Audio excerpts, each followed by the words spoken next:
3 দিন ধরে কর্মবিরতি পালন করছেন রায়গঞ্জ পৌরসভার সাফাই কর্মীরা। এর জেরে রায়গঞ্জ শহরের পরিবেশ অপরিচ্ছন্ন হয়ে পড়ছে। বিভিন্ন জায়গায় জমতে শুরু করেছে নোংরা আবর্জনা। বিপন্ন হয়ে পড়েছে শহরের সাফাই কর্মসূচি। সেই ছবি উঠে এসেছে আমাদের ক্যামেরায়। শহরের সাধারণ নাগরিকরা এর জন্য সমস্যায় পড়ছেন। বেতন ইস্যুতে দীর্ঘদিন থেকে রায়গঞ্জ পৌরসভায় চলছে আন্দোলন। সাফাই কর্মীদের দাবি, অবিলম্বে তাদের সমস্ত বকেয়া বেতন প্রদান করতে হবে। এই বিষয়ে পৌর প্রশাসক সন্দীপ বিশ্বাস বলেছেন, সাফাই কর্মীদের ডিসেম্বর 2024 পর্যন্ত সমস্ত বেতন ক্লিয়ার রয়েছে। শুক্রবার কাজ দ্রুত শুরু হয়েছে। দ্রুত তাদের অ্যাকাউন্টে টাকা পৌঁছে যাবে।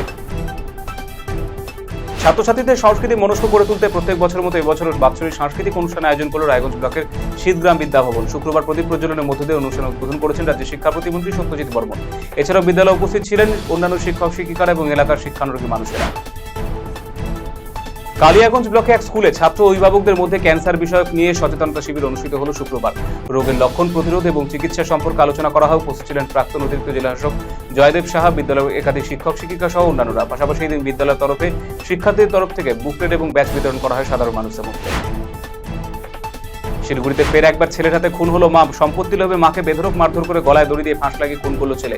ঘটনায় তীব্র চাঞ্চল্য ছড়িয়েছে শিলিগুড়িতে। এই ঘটনায় অভিযুক্ত ছেলেকে গ্রেপ্তার করেছে শিলিগুড়ি মেট্রোপলিটন পুলিশের শিলিগুড়ি থানা পুলিশ। শুক্রবার অর্থাৎ আজ ঘটনাটি ঘটেছে শিলিগুড়ি 20 নম্বর ওয়ার্ডের দুর্গাদাস কলোনিতে।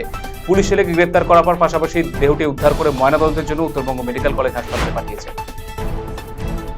রাজস্ব ফাঁকি দিয়ে মদ পাচার চেষ্টা শিলিগুড়িতে। শিলিগুড়ি মেট্রোপলিটন পুলিশের প্রধাননগর থানার অ্যান্টি ক্রাইম উইং এর হাতে গ্রেপ্তার এক ব্যক্তি। জানা গেছে, সিকিম থেকে শিলিগুড়ি হয়ে মদগুলো পাচার করা হচ্ছিল বিহারে।